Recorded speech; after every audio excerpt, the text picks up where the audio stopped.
প্রথমত, ঘুমোতে যাওয়ার ঠিক আধ ঘন্টা আগে, অন্তত আধ ঘন্টা আগে আপনাকে মোবাইল ফোনটা সরিয়ে রাখতে হবে।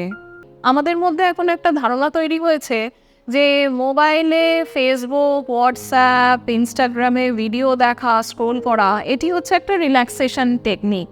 মানে এটা এন্টারটেনমেন্ট, মন হালকা হয়ে যায়। এটা কিন্তু খুব ভুল ধারণা।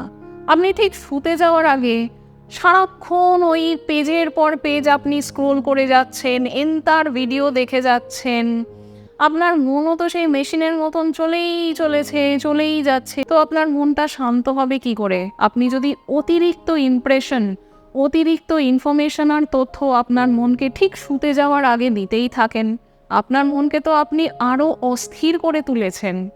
তাই মোবাইল ফোনটা সরিয়ে রাখা ঘুমোতে যাওয়ার আগে ভীষণভাবেই দরকার।